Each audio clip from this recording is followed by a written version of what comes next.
ब्रह्म बाबा। मुझे यकीन है कि उत्तर प्रदेश और बिहार के इलाके के लोग इस नाम से पूरी तरह से वाकिफ होंगे। केवल उत्तर प्रदेश और बिहार के लोग ही नहीं बल्कि पूरे इंडिया के अलग अलग स्टेट के अलग अलग लोग भी इन्हें बहुत अच्छे से जानते होंगे, अलग अलग नामों से। कुछ लोग इन्हें अपने गांव, अपनी जमीन, अपने खेतों, अपने परिवार, अपने वंश का रक्षक मानते हैं। ब्रह्म बाबा एक इस तरह के डेमी गॉड होते हैं ना, जिनके बारे में तो बहुत सारे लोगों को पता है लेकिन इनकी हिस्ट्री लोगों को पता नहीं है। रेडी सत के आज के हैरान कर देने वाले बहुत ही ज्यादा अनोखे एपिसोड में आज हम लोग ब्रह्म बाबा के इसी कंसेप्ट को समझने जाएंगे कि ये किस तरह के डेमी गॉड होते हैं, या फिर ये कोई भूत होते हैं, या फिर कोई ये देवता, क्या ये भगवान होते हैं। सब कुछ समझ में आएगा। इस वीडियो के अंत तक बने रहिए इस कहानी के जरिए। ये कहानी मुझे चंद्रभान ने लिख भेजा। बिहार के बक्सर नाम के शहर के अंदर मौजूद एक छोटे से गांव में रहने वाला चंद्रभान कुछ ऐसा एक्सपीरियंस किया, अपने परिवार में कुछ ऐसा जाना जो कि बहुत ही ज्यादा इंटरेस्टिंग और दिल दहला देने वाला है। दरअसल ये घटना की शुरुआत आज से कईयों साल पहले से हो गई थी। बक्सर के इस छोटे से गांव में एक ब्राह्मण का एक छोटा सा परिवार रहा करता था।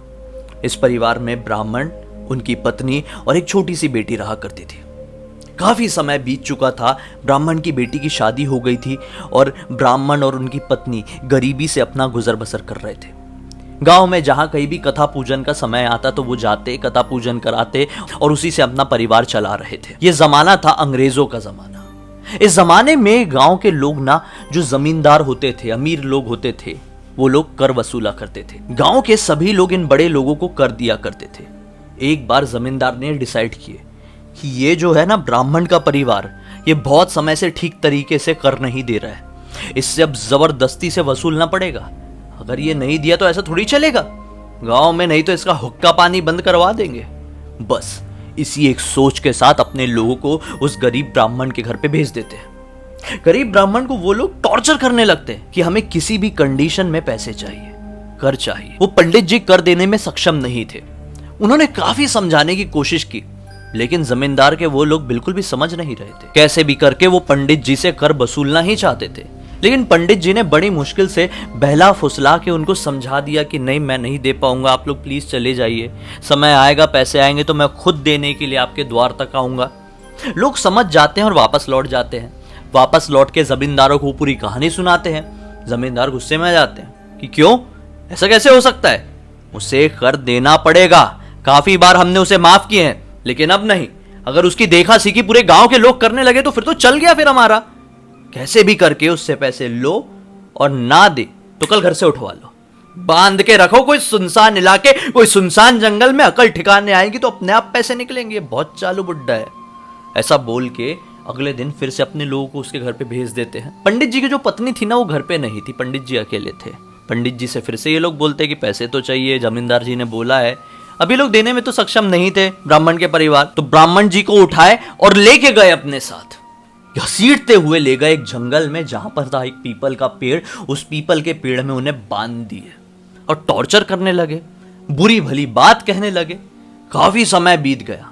जब रात तक का वक्त आ गया, पंडित जी के मुंह से नहीं निकला कि मेरे पास पैसे हैं, लेके जाइए, क्योंकि पंडित जी के पास सही में पैसे नहीं थे। अब ये लोग भी थक जाते हैं, बोलते बहुत हो गया यार, छोड़ो यार, इसको नहीं देगा, छोड़ देते हैं। अब पंडित जी बड़े थके हारे, इतनी देर से बंद पड़े हुए थे, पेड़ में बंधे हुए थे एक रस्सी से। घर पे पहुंचते तो हालत बहुत नाजुक थी, बहुत ज्यादा घबराए हुए दिख रहे थे। तो पत्नी घर पे आ चुकी थी। बोले कहां गए थे इतनी देर से? पंडित जी बताते हैं पूरी बात दिन भर की। उनकी पत्नी गुस्से में आ जाती है, बोलती है वहीं पे मर क्यों नहीं गए पेड़ में लटक के। दरअसल उनकी पत्नी गरीबी से बहुत ज्यादा त्रस्त हो चुकी थी, बुरा भला कहती रहती थी हर वक्त। आज भी बोली कि जाओ ना, मर जाओ, तुम यहाँ पे लौट के ठीक नहीं किए, क्या कर रहे हो अपनी जिंदगी में, क्या कर रहे हो अपने परिवार के लिए। ये बात उनको बहुत ज्यादा बुरी लगती है। और फिर आधी रात के वक्त अपने घर से अपनी पत्नी को अकेले छोड़कर निकलते हैं, उसी पीपल के पेड़ के पास पहुंचते हैं और जिस रस्सी से उन्हें बांधा गया था वो रस्सी भी वहीं पड़ी हुई थी। उस रस्सी की मदद से आप समझ रहे हैं कि पीपल के पेड़ में वो खुद के ऊपर क्या कर लेते हैं, खत्म हो जाते हैं वहीं पर। बस वो बहुत ज्यादा डिप्रेशन में थे, दुख में थे। उनके जो रोंगटे थे ना, वो तक श्राप दे रहे थे उस परिवार को, जिस परिवार की वजह से उनकी आज जिंदगी खत्म हो गई थी। और वो परिवार था उन जमींदारों का परिवार, जो कि आपस में रिश्तेदारी थे। इनका पूरा खानदान उस चीज में जुड़ा हुआ था। लेकिन जिस दिन उन पंडित जी की मृत्यु हुई थी, ठीक उसके 4 दिन बाद से उन जमींदारों के परिवार में बुरी तरह की पनौती लग गई। किसी की बुरी तरह से तबीयत खराब होने लगी, जो बुजुर्ग थे वो मरने लगे, और यहां पर जिनकी नई नई शादी हो रही थी उनकी कोई संतान पैदा ही नहीं हो रही थी। ऐसा होते होते काफी समय बीत गया। इनके घर में सब कुछ छिन गया, पैसे, जमीन गिरवी हो गई, सब कुछ बर्बाद हो गया।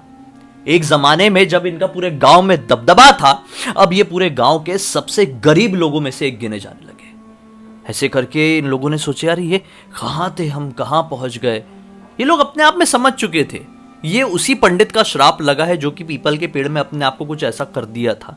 लेकिन उसके श्राप से बचने के लिए किया क्या जाए। जब ये लोग पूरी अपनी उम्मीदें हार चुके थे ना, तो इनके कोई रिश्तेदार जो कि शहर में रहते थे वो गांव में आए, और अपने शहर वाले रिश्तेदारों से जब ये गांव वाले रिश्तेदारों ने डिस्कस किए तो उन लोगों ने बोले कि एक काम करो, आप लोग कोई पंडित जी से बात करो। तो इनके खानदान के ने खास पंडित जी थे, इनके खास पंडित जी से बात की जाती है। खास पंडित जी सारी बात बता देते हैं। इस घटना को अब तक 7 साल हो चुके थे। पंडित जी बोलते हैं कि 7 साल में तुम्हारा सब कुछ खत्म हो गया। अगर अभी सब कुछ ठीक नहीं हुआ ना तो तुम्हारा पूरा वंश, पूरा खानदान खत्म हो जाएगा। अगर बचना है तो सही उपाय लगाओ। लेकिन घर वाले सब सोचने लगे कि क्या उपाय क्या है। इतने में ही वो पंडित जी के शरीर में वो ब्रह्म बाबा आ गए। जी हाँ, वो जो पंडित जी थे जिनकी मृत्यु हुई थी वो अब ब्रह्म बाबा की योनि में चले गए थे। उनके शरीर में जो इनके पुरोहित थे इनके परिवार के, उनके शरीर में आ गए। कंपन होने लगी, आंखें ऊपर चढ़ गई और बोले कि मैं ब्रह्म हो चुका हूं तुम लोगों की वजह से। ठीक है, मैं तुम लोगों को माफ करने के लिए तैयार हूं अगर अपनी गलती का पछतावा है तो, लेकिन एक ही शर्त में, तुम्हारे घर में जब कुछ भी होगा, किसी भी सिचुएशन में तुम जाओगे, कोई भी पूजा करवाओगे, तो सबसे पहले मेरी पूजा करना पड़ेगा।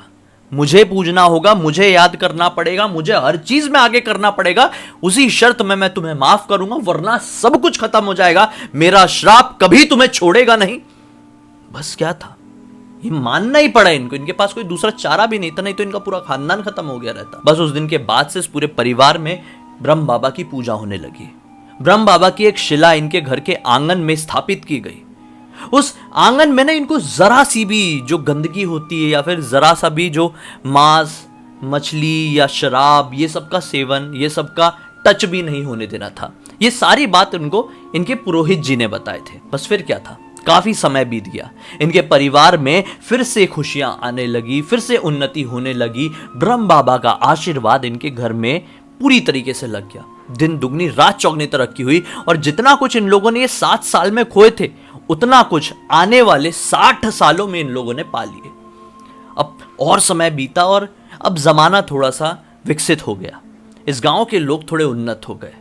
ये लोग अब शहरी हो गए, शहर में जाके पढ़ने लगे। इनके बच्चे बड़े होके थोड़े मॉडर्न हुए, यहाँ पर लौटे, और इनके घर में ना एक शादी होने वाली थी। तो कई बार क्या होता है, बहुत सारे घरों में कि शादी हो जाती है ना, तो जो नॉन वेजिटेरियंस होते हैं वो लोग अपने घर पे बढ़िया चिकन, मटन, ये सब कुछ खाते हैं। तो इनके घर में भी एक लड़की की शादी हुई और इन लोगों ने डिसाइड किया कि आज हम लोग खाएंगे मटन। जितने भी परिवार के लोग हैं सब लोग इकट्ठे होंगे और बढ़िया मटन खाएंगे। ऐसा होता है बहुत सारे परिवारों में। तो इनके घर में मटन लाना था। ये लोग भुला चुके थे, शहरी लोग, कि हमारे घर के आंगन में कईयों सालों से ब्रह्म बाबा की शिला स्थापित है और उनके बिना हमारे परिवार में कुछ नहीं होता। ये लोग भूल चुके थे। ये लोगों ने उसी मटन को दुकान से लेके आए और अपने घर के आंगन में रख दिए। ये मटन लगभग 1 से 1.5 घंटे तक उसी आंगन में रखा रहा। उसके बाद अंदर गया, सभी लोगों ने जश्न मनाया, मटन का सेवन किए और अपने अपने घर लौट गए। लेकिन इसके ठीक 2 दिन बाद, शादी का माहौल था ना, इनके जो क्लोज रिश्तेदार थे वो इसी घर में रुके हुए थे। शादी के ठीक 2 दिन बाद चंद्रभान की जो बुआ जी थी, मतलब चंद्रभान जिसने कहानी लिख के भेजा, उसकी बुआ जी को अजीब से, मतलब समझ लो दौरे पड़ने लगे भाई। वो फिर से इस तरीके से करने लगी जैसे वो पोजेस्ड हो गई है। उनके शरीर में ब्रह्म बाबा आ चुके थे। कोई भी इंसान पोजेस होता है तो कैसा होता है, कैसा करता है, आप लोग जानते होंगे बहुत अच्छे से, कई वीडियोस देखे होंगे, रियल में भी देखे होंगे, तो मैं क्या बताऊं बार बार। तो वो पूरी तरीके से पोजेस हो गए, उनके शरीर में ब्रह्म बाबा चले गए। अब गुस्से में आके बोले कि इतने समय तक तुम लोगों ने मेरी सेवा की है, मैंने तुम्हें माफ किया था, तुमने जो चाहे थे मैंने वो सब कुछ दिया, लेकिन मैंने एक चीज की मांग किया था, शुद्धि की मांग, तुम लोग नहीं दे पाए। तुम लोग नहीं सुधरे। लेकिन अब वो वक्त आ गया है कि मैं तुम्हें असली सबक सिखाऊं, जो सबक मुझे तुम्हें 60-65 साल पहले सिखा देना चाहिए था। मैं सब कुछ खत्म करके रख दूंगा। ये जो औरत है ना, इसकी आत्मा को मैं अपने साथ में लेके जाऊंगा। पछताओगे, तरसोगे, फिर से वही श्राप मेरा जागेगा, तुम्हारा पूरा खानदान खत्म हो जाएगा। सभी लोग घबरा गए भाई कि क्या हो रहा है, क्या मतलब क्या पास्ट। कुछ लोग तो ऐसे थे शहरी वाले जिनको तो मालूम ही नहीं था कि हमारे घर की हिस्ट्री क्या है। सब लोग डर गए यार। लेकिन किस्मत से ना वो पुरोहित जो जी थे, जिन्होंने इनके घर में कुछ किए थे, उनके जो वंशज थे, उनके नाती पोते रहे होंगे, उनको ये बात पता थी। वो आए, उनको बुलाया गया, उन्हें सारी बात बताए और उन्होंने एक हल बताया कि देखो, ब्रह्म बाबा के प्रकोप से बचना है ना, तो एक काम करो, तुमने बहुत बड़ी गलती की हो, जिस गलती को तुम सुधार ही नहीं सकते, और एक बार ये क्रोधित हो जाए तो फिर इनसे बचना नामुमकिन हो जाता है। तुम लोग ये घर छोड़ दो, एक काम करो, घर छोड़ दो। तुम्हारे पास बहुत जमीन है, बहुत प्रॉपर्टी है, बाजू में कोई घर बना लो, बाजू में कोई अपना दूसरा घर होगा, वहां पे जाके रहने लगो।